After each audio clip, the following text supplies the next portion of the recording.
being taped up and you're naked in a dark room and your hands cuffed. It was, you know, you don't know who comes in and who goes out. And I was really thinking that the person I came to see was a friend, and it wasn't. It was just a lie. And just being 2 weeks, no food, nothing, and you just smell like semen. And after that 2 weeks, it was the anger of life, that you don't like life at all. And it was straight into drugs and prostitution from club to club in Johannesburg.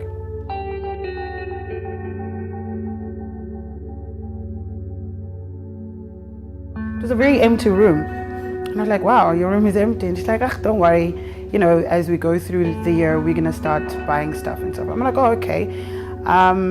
She walked out the room, and that was the last time I saw her. And then I think first 3 guys walked in, which was Zimbabweans. And then I was confused, and they just said, well, didn't your friend tell you? And I think that's where my heart really reached my throat. And they did everything, and then they were the first. And after they did that, they tied me up. And it went on for at least, I think, 10 to 11 days.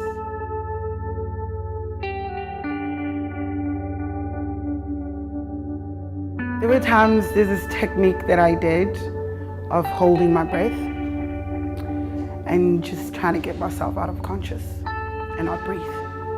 And that would happen. And I would not breathe at all. And I would just close my eyes. And as the choking, and the one guy does what he does, and the other side of your body, and the other guy does what, then my mind would just switch off, and that would be it.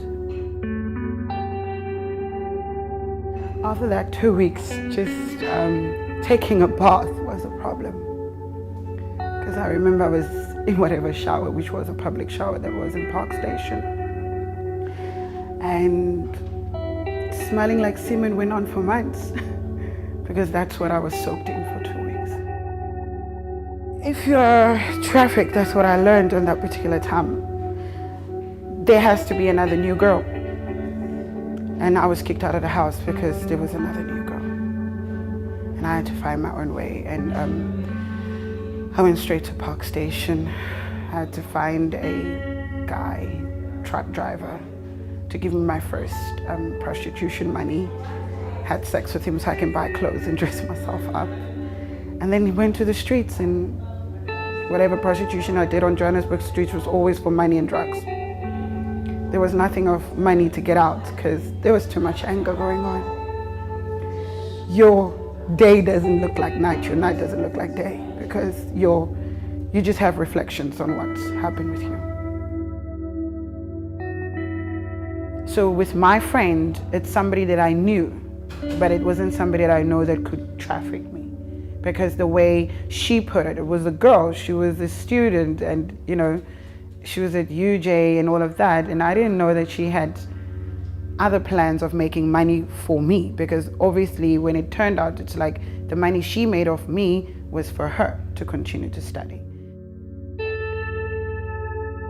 I'm at the incredible place now.